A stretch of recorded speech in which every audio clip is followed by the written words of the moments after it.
우리는 왜 재능에 현혹되는가? 심리학자가 되기 전에 나는 교사였다. 그때 아이들을 가르쳤던 교실에서 재능만으로는 성취가 보장되지 않는다는 사실을 목격했다. 비스트라는 이름을 듣기도 전의 일이었다. 나는 27세의 정규 교사로서 아이들을 가르치기 시작했다. 뉴욕 미드타운에서 파란 유리 외벽의 초고층 건물에 위치한 세계적 경영 컨설팅 회사인 맥킨지 뉴욕 사무소를 그만둔 지 한 달 뒤의 일이었다. 맥킨지의 동료들은 내 결정에 어리둥절했다. 내 또래 대부분이 입사하고 싶어 안달이고 세계에서 가장 명석하고 영향력 있는 기업으로 늘 이름을 올리는 회사를 왜 떠나는지 의아해했다. 지인들은 내가 주당 근무 시간이 80시간이나 되는 직장과 좀 더 여유로운 생활을 맞바꿨다고 짐작했지만 교사를 해본 사람이라면 세상에서 교직보다 힘든 직업이 없다는 사실을 잘 알 것이다. 그렇다면 왜 맥킨지를 그만뒀을까? 어떻게 보면 내가 잠시 둘러온 길을 교직이 아니라 컨설팅이었다. 나는 대학에 다니는 동안 줄곧 인근 공립학교의 아이들에게 개인 지도를 해주거나 멘토가 돼주었다. 졸업 후에는 무료 학력 신장 프로그램을 만들어 2년 동안 운영했다. 그 후에는 옥스퍼드 대학교에서 난독증의 신경학적 기제에 대한 연구로 신경과학 석사학위를 취득했다. 그래서 교사 생활을 시작했을 때 비로소 제자리로 돌아온 느낌이었다. 그렇다고는 해도 갑작스러운 변화였다. 한 주 만에 내 월급이 정말 월급을 이렇게 많이 줘? 수준에서 와, 이 도시의 교사들은 도대체 어떻게 먹고 살아 수준으로 떨어졌다. 저녁 식사는 고객에게 청구할 비용으로 주문한 초밥이 아니라 숙제를 채점해 가며 급히 먹는 샌드위치로 바뀌었다. 출근할 때 타는 전철 노선은 같았지만 미드타운을 지나 남쪽으로 6정거장을 더 가서 로어 이스트 사이드에서 내렸다. 옷차림도 구두와 진주 목걸이, 정장 대신 온종일 서 있어도 편한 신발과 분필가루가 묻어도 상관없는 옷으로 바뀌었다. 내가 가르쳤던 학생들의 나이는 12살에서 13살이었다. 학생 대부분이 세련된 카페가 곳곳에 생겨나기 전에 A 에비뉴에서 D 에비뉴에 몰려있는 저소득층 주택단지에 살았다. 내가 근무하기 시작한 첫 학기에 우리 학교는 가난한 도시 지역의 학교를 소재로 한 영화의 세트장으로 선정되기까지 했다. 내 임무는 학생들이 7학년 수학책에 나오는 분수와 소수, 대수학과 기하학의 가장 기본적인 개념들을 배울 수 있게 돕는 것이었다. 첫 주부터 다른 급부보다 수학 개념을 쉽게 습득하는 학생들이 눈에 띄었다. 반에서 가장 재능 있는 학생들을 가르치는 일은 기쁨이었다. 그 말, 그들은 말 그대로 이해가 빨랐다. 능력이 부족한 학생이라면 파악하기 힘든 수학 문제의 기본 양식을 내가 일러주지 않아도 알아챘다. 칠판에 문제를 한 번만 풀어주면 알겠다라고 말하고는 다음 문제를 혼자 힘으로 정확하게 풀어냈다. 그런데 놀랍게도 성적표가 나갔을 때 수업 시간에 도각을 나타냈던 학생들 중 일부는 기대했던 만큼의 성적이 나오지 않았다. 물론 잘한 학생도 있었다. 하지만 능력이 뛰어난 학생들 중 적잖은 수가 그저 그런 성적을 받았다. 반면 처음에 고전했던 학생들 중 다수는 내 예상보다 좋은 성적을 거뒀다. 이 과잉 성취자들은 매일 준비물을 확실히 챙겨서 수업에 들어왔다. 장난을 치거나 창밖을 내다보는 일 없이 필기를 하고 질문을 했다. 처음에는 이해하지 못한 내용을 몇 번이나 다시 들여다보았고 가끔은 점심시간이나 오후 선택 과목 시간에 도움을 청하러 오기로 했다. 그들의 노력은 성적으로 나타났다. 적성이 학업 성취를 보장해주지 않는 듯했다. 수학적 재능과 수학 과목에서의 탕월성은 다른 이야기였다. 내게는 놀라운 일이었다. 수학은 아무리 해도 안 되는 학생이 있고 재능을 가진 일부 학생이 앞서는 과목이라는 것이 사회적 통념이다.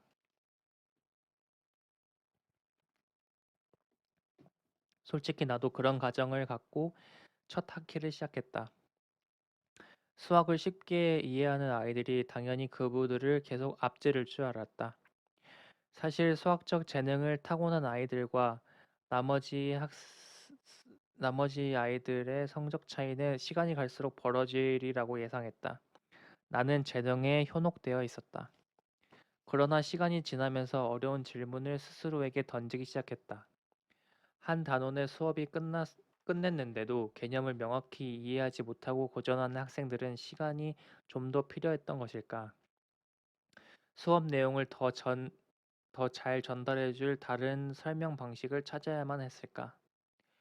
재능이 없는 것은 어떻게 해줄 수 없다고 속단하기 전에 노력의 중요성을 고려해야만 했을까? 그리고 학생들과 내가 좀 더 지속적으로 노력할 방법을 찾아내는 것이 교사로서의 내 책임이 아니었을까? 그런 고민과 함께 성적이 나쁜 학생도 정말 흥미있는 이야기를 할 때는 얼마나 똑똑해 보였는지 되돌아보았다. 아이들은 각종 농구 통계, 정말 좋아하는 노래의 가사, 최신 드라마의 복잡한 줄거리 등 나는 따라잡기도 힘든 대화를 술술 나눴다. 학생들을 좀 더 파악하면서 그들 모두가 매우 복잡한 일상을 영위하고 다양한 지식을 통달해 있다는 사실을 알게 됐다. 하지만 방정식에서 x 하나를 구하는 일이 그토록 어렵다는 말인가? 학생들의 재능이 모두 똑같지는 않았다. 그렇지만 학생들과 내가 충분히 시간을 들여 노력한다면 7학년 수학의 학습 목표 정도는 달성할 수 있지 않을까. 학생 모두에게 그 정도 재능은 분명히 있다는 생각이 들었다. 한 학년이 끝날 무렵 나는 약혼자와 결혼식을 올렸다. 남편도 맥킨지를 그만두고 다른 직장을 구하는 바람에 우리는 뉴욕에서 샌프란시스코로 이사했다. 나는 로웰 고등학교에 수학 교사 자리를 구했다. 로웰 고등학교는 로어 이스트 사이드의 교실과는 다른 세계였다. 늘 안개가 끼는 태평양 연안 분지에 자리한 로웰은 샌프란시스코의 고등학교 중 유일하게 학업 성적을 토대로 입학생을 선발하는 학교였다. 로웰은 캘리포니아 대학교의 여러 캠퍼스에 가장 많은 학생을 보내는 고등학교이며 미국 유수의 대학에도 다수의 졸업생을 전학시킨다. 나처럼 미국 동부 연안 지역에서 자란 사람이라면 로웰을 샌프란시스코의 스타이프센트, 뉴욕에 있는 고등학교로 미국에서 가장 우수한 공립학교로 선정됐다. 고 보면 될 것이다. 그렇다면 로웰의 학생들은 일반 고등학교로 진학한 다른 학생들에 비해 월등히 뛰어난 수재들이라 생각할 것이다. 하지만 내가 보기에 로웰 고등학교의 학생들은 지능보다 근면성이 남달랐다. 한 번은 내가 담임을 맡은 학생들에게 공부를 얼마나 하는지 물어봤다. 그들은 한결같이 몇 시간씩, 그것도 일주일이 아니라 하루에 몇 시간씩 공부한다고 말했다. 그러나 다른 학교와 마찬가지로 학생에 따라 공부에 기울이는 노력과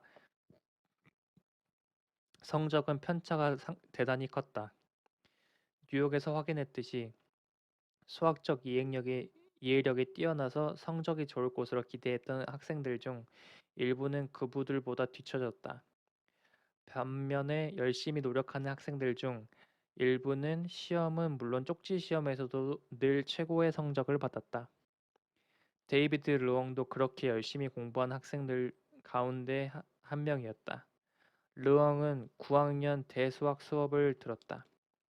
로벨의 대수학 수업은 12학년의 대학 과목 선수 이수제 시험을 보는 심화반과 내가 가르치는 일반반으로 나뉘었다. 내 수업은 수학 배치고사에서 심화반에 배정될 만큼 높은 점수를 얻지 못한 학생들이 들었다. 르엉은 처음부터 두각을 나타낸 학생은 아니었다. 그는 조용히 교실 뒤편에 앉아 있었다. 손도 자주 들지 않았고 자진해서 칠판 앞으로 나와 문제를 푸는 일도 드물었다. 하지만 곧 숙제를 채점할 때마다 데이비드가 제출한 숙제가 늘 완벽하다는 사실을 알아챘다. 그는 쪽지 시험과 일반 시험에서도 A를 받았다. 답이 틀렸다고 채점했을 때는 그가 아니라 내 실수일 때가 많았다. 게다가 얼마나 배움을 갈망하는 학생이었는지 그는 수업 시간에 완전히 몰입했고 수업 후에는 좀 더 어려운 과제를 달라고 공손히 부탁했다.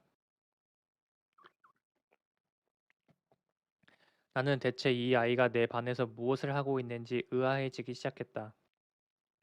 얼마나 말이 안 되는 상황인지 깨닫자마자 곧장 수학과 부장 선생님의 사무실로 그를 데려갔다.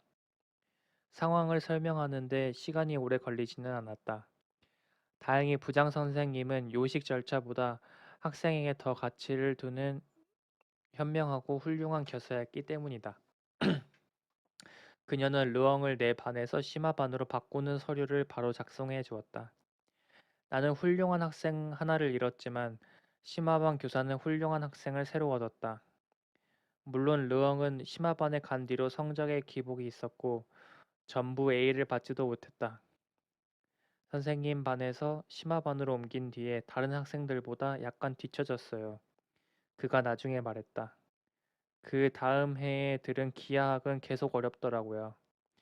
결국 A를 못 받고 B를 받았어요. 기하학 수업의 첫 시험에서 르엉은 D를 받았다. 그래서 어떻게 했니? 내가 물었다. 낙담했죠.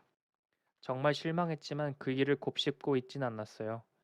다음에 어떻게 해야 할지 거기에만 집중해야 한다고 생각했어요. 그래서 선생님을 찾아가서 도움을 청했어요. 기본적으로 제가 무엇이 틀렸는지, 바른 풀이는 무엇인지 이해하려고 노력했어요. 12학년에 올라간 르엉은 두 개의 미적분 수업 중에서 최상급 과정을 들었다. 그해 봄에 그는 AP 시험에서 5점 만점을 받았다. 르엉은 로웨를 졸업하고 스와모 칼리지에 진학했다. 그리고 공학과 경제학을 복수 전공해 두 개의 학사 학위를 받고 졸업했다. 졸업식 날 나는 그의 부모와 나란히 앉아 함께 축하 인사를 나눴다. 학업 능력 평가가 수업 시간에 교실 뒤편에 조용히 앉아있던 학생을 잘못 판단하는 경우도 많다는 사실을 스스로 증명해 보인 것이다. 2년 전 그는 UCLA에서 기계공학 박사학위를 취득했다. 그의 박사학위 논문은 트럭 엔진의 열역학 과정에서에 대한 최적 성능의 알고리즘이 주제였다. 쉬운 말로 옮기면 수학을 응용해 효율적 엔진을 만들 방법을 모색한 것이다. 그는 현재 에어로스페이스의 공학자이다. 난이도가 높고 진도가 빠른 수학 수업을 들을 준비가 안 됐다고 여겼던 소년이 말 그대로 로켓 과학자가 됐다. 그 후 몇 년간 교직에 있으면서 재능의 성취를 좌우한다는 확신이 줄어든 반면에 노력의 결실에 대해 점점 흥미를 갖게 되었다.